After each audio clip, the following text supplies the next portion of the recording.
Bismillahirrahmanirrahim. Assalamualaikum warahmatullahi wabarakatuh. Kami dari kelompok 3 yang beranggotakan Zahratul Laila Firdaus, Brian Azam Maulana, Umi Salamah, Raihatul Jannah, dan Khairunisa.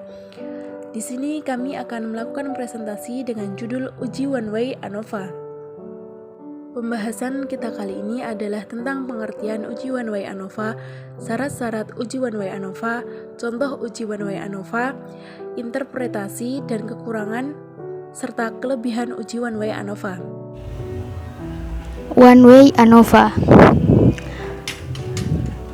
One Way ANOVA merupakan salah satu metode parametrik dalam uji perbandingan yang dapat digunakan apabila ingin membandingkan rataan dua atau lebih populasi yang saling bebas. Dengan kata lain, pada metode ini akan membandingkan sekumpulan data dengan kumpulan data yang lain lebih dari dua sampel. One Way ANOVA atau analisis ragam satu arah biasanya digunakan untuk menguji rata-rata atau pengaruh perlakuan dari suatu percobaan yang menggunakan satu faktor, di mana satu faktor tersebut memiliki 3 atau lebih kelompok. Disebut satu arah karena si peneliti dalam penelitiannya hanya berkepentingan dengan satu faktor saja, atau juga dapat dikatakan One Way ANOVA atau analisis seragam satu arah mengelompokkan data berdasarkan satu kriteria saja. Misalnya ingin mengetahui ada perbedaan yang nyata antara rata-rata hitung 3 kelompok data dan uji statistikanya yang digunakan uji F. Ada beberapa asumsi yang digunakan pada pengujian ANOVA, yaitu pertama, data dari populasi atau sampel berjenis interval atau rasio. Yang kedua, populasi ke populasi atau sampel yang akan diuji lebih dari 2 populasi. Yang ketiga, populasi yang akan diuji berdistribusi normal. Yang keempat, varian setiap populasi atau sampel harus sama. Uji ANOVA dibagi ke dalam 2 jenis, yaitu uji One Way ANOVA atau satu faktor dan uji Two Way ANOVA atau 2 faktor. Syarat pengujian ANOVA. Analisis pada uji ANOVA ditegakkan pada beberapa asumsi. Yang pertama yaitu populasi harus independen dan data yang diamati juga independen pada kelompoknya. Yang artinya yaitu setiap sampel tidak berhubungan dengan sampel yang lain. Yang kedua yaitu populasi yang diteliti dalam uji ini haruslah berdistribusi normal. Normalitas ini harus terpenuhi dikarenakan pada prinsipnya uji ANOVA merupakan uji beda rataan, sama halnya dengan uji T atau uji Z. Sampel tentu saja harus diambil dari populasi normal dan usahakan sampel berukuran besar. Normalitas bisa diukur dengan uji-uji normalitas seperti Chi-square atau Lilliefors. Kemudian yang ketiga yaitu populasi harus memiliki standar deviasi atau variansi yang sama. Kesamaan variansi ini akan berhubungan dengan uji F yang akan dilakukan nantinya. Jika variansi pada populasi tidak sama, maka tidak dapat dilakukan uji F. Syarat yang terakhir adalah apabila sampel yang diambil dari sebuah populasi adalah bersifat bebas, maka sampel diambil secara acak. Selanjutnya yaitu contoh dari ANOVA satu arah. Bisa dicontohkan dalam sebuah soal cerita. Suatu penelitian dilakukan untuk mengetahui apakah terdapat pengaruh perbedaan antara kartu kredit yang dibelanjakan oleh ibu rumah tangga dan jumlah uang yang berbeda. Ibu rumah tangga menggunakan kartu kredit. 4 jenis kartu kredit yang akan dibandingkan yaitu Astra, BCA, Citi, dan Amex. Dari Astra jumlah yang dibelanjakan sebanyak 8, 7, 10, 19, 11. Yang BCA 12, 11, 16, 10, dan 12. Yang Citi 19, 20, 15, 18, dan 19. Sedangkan Amex 13, 12, 14, dan 15. Menurut hasil pengumpulan data di atas, ujilah dengan alfa 0,05, apakah terdapat pengaruh perbedaan kartu kredit pada penggunaannya antara Astra, BCA Citi, dan Amex? Jawaban dan pembahasan dilanjut kepada tabel selanjutnya. T diketahui T11 55, T Astra 55, N5 sama dengan 11, BCA T61, N5 sama dengan 12,2, yang Citi T91, N5 sama dengan 18,2, yang Amex T54, N4 sama dengan 13,5. Dari tabel di atas dapat dihitung jumlah keseluruhan nilai T sama dengan T1 tambah T2 tambah T3 dan tambah T4 sama dengan 15 tambah 61 tambah 91 tambah 54, totalnya 261. SSE sama dengan SST dikurangi SSB 279,658 dikurangi 149,8 sama dengan 130,6. Tabel ANOVA yang dibentuk yaitu sumber keragaman, derajat bebas, jumlah kuadrat, rata-rata kuadrat. F hitung antar grup F1 sama dengan 4 min 1 sama dengan 3, 4 kurangi 1 sama dengan 3. Terus jumlah kuadrat 149,08, rata-rata kuadrat 149,8 dibanding 3 sama dengan 49,69. Kemudian dalam grup V2 sama dengan 19 dikurangi 4 sama dengan 15, jumlah kuadrat 130,6, rata-rata kuadrat 130,6 dibanding 15 sama dengan 8,71. Total berarti 19, derajat bebas itu 18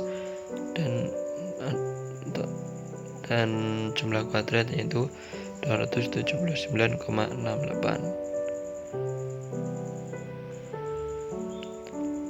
Dari pengujian hipotesis A yang tidak semua sama dan ada yang tidak semuanya sama, ada yang minimalis sepasang berbeda. Yang selanjutnya statistik uji keputusan dan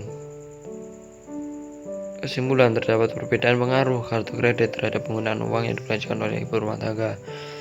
Karena setiap kartu kredit itu memiliki pengaruh,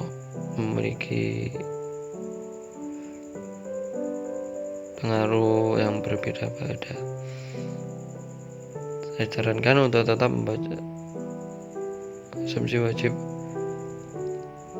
ANOVA agar paham poin-poin seperti asumsi wajib untuk uji ANOVA, perbedaan ANOVA satu arah dan dua arah, tahap-tahapan melakukan uji ANOVA. Contoh kasus, dilakukan penelitian tentang perbedaan prestasi belajar siswa sebelum kursus, setelah kursus berjalan 3 bulan, dan setelah mendapatkan kursus 6 bulan.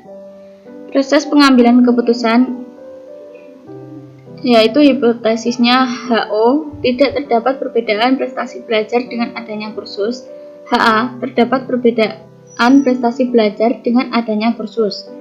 Dasar pengambilan keputusan yaitu dengan membandingkan F hitung dengan F tabel dengan ketentuan HO diterima apabila F hitung lebih kecil dari F tabel dan HO ditolak apabila F hitung sama dengan lebih besar dari F tabel. Dengan menggunakan angka probabilitas dengan ketentuan HO diterima apabila probabilitas lebih besar daripada taraf nyata dan HO ditolak apabila probabilitas sama dengan lebih kecil daripada taraf nyata.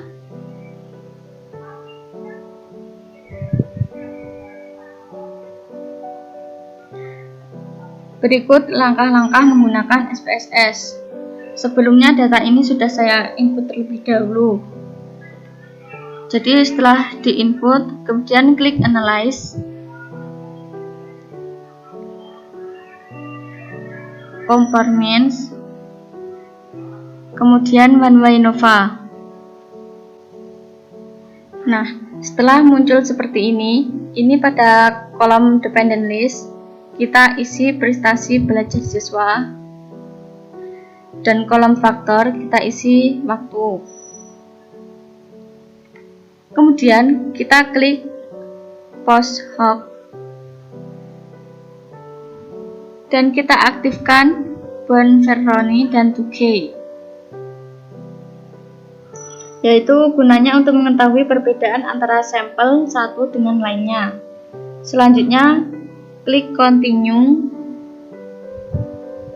dan option.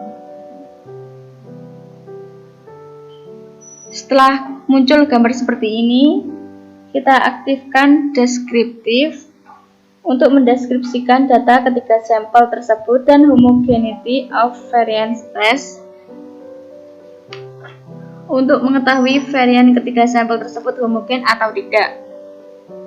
Kemudian klik continue, lalu OK. Berikut adalah output dari OneWayNova. Output yang pertama ini yaitu mendeskripsikan data. Misalnya, rata-rata prestasi belajar siswa sebelum mengikuti kursus adalah 74,7667. Lalu standar deviasinya yaitu 5,98091 dan standar error of mean-nya yaitu 1,09196. Output yang kedua terkait uji asumsi untuk ANOVA yaitu variannya harus homogen berdasarkan skor signifikasi sebesar 0,880 yang lebih tinggi dibandingkan taraf nyata yaitu 0,05, maka varians ketiga sampel adalah homogen.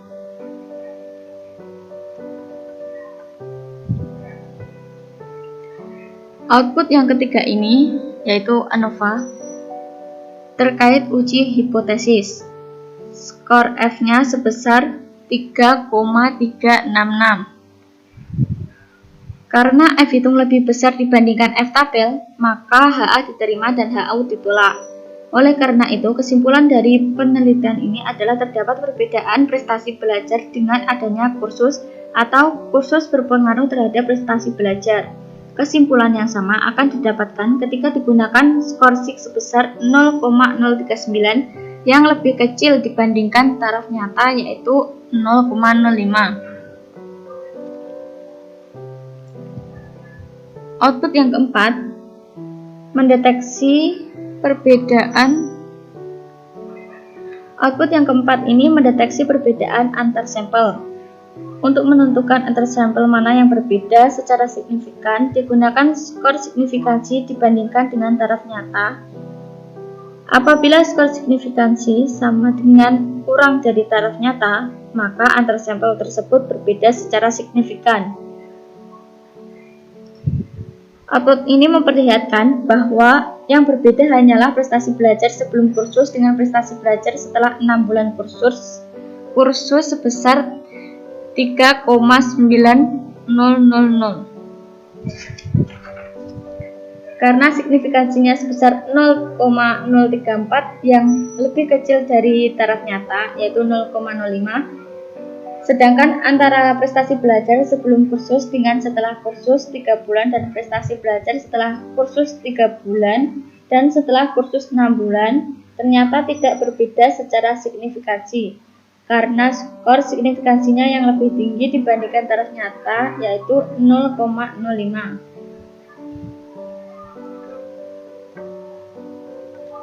Output yang terakhir ini menunjukkan bahwa ketika kelompok data tersebut dapat dikelompokkan menjadi dua, yaitu kelompok pertama berisi data sampel sebelum kursus dan setelah kursus 3 bulan, dan kelompok kedua data sampel setelah kursus 3 bulan dan data setelah kursus 6 bulan. Kelebihan dan kekurangan analisis variansi. Analisis variansi sering digunakan untuk menguji hipotesis tentang perbedaan rata-rata yang signifikan antara dua kelompok atau lebih. Kelebihan analisis varian jika dibandingkan dengan pengujian T yang berdasarkan perbedaan antara dua rata-rata adalah pengujian T hanya dapat menguji perbedaan antara kedua rata-rata tersebut saja, sehingga untuk lebih dari dua rata-rata atau mean, kita harus melakukan pengujian terhadap masing-masing rata-rata dengan rata-rata lainnya, meskipun hal tersebut menyebabkan meningkatnya tingkat kesalahan yang disebut kesalahan tingkat 1 atau semakin berkurang. Walaupun demikian, analisis variansi memiliki kelemahan, yaitu apabila terdapat perbedaan antar kelompok yang dianalisis, letak perbedaannya tidak diketahui. Apakah antara A dan B, B dan C, A dan C, dan seterusnya. Selain itu, analisis variansi memerlukan paling sedikit 2 kali pengulangan, bahkan 4 kali lebih baik. Semakin banyak pengulangan, kita semakin percaya bahwa informasi rata-rata benar-benar mencerminkan kenyataan. Untuk mendeteksi perbedaan antar kelompok, analisis variansi dapat dilanjutkan dengan Skiff test dan Sun multiple rank test, 2K test, Student Newman Cross test. Pengecekan melalui suatu pengujian T untuk masing-masing variabel kurang baik karena semakin sering dilakukan pengujian T secara simultan, tingkat kepercayaannya semakin turun. Sekian presentasi dari kelompok kami, semoga bermanfaat. Wassalamualaikum warahmatullahi wabarakatuh.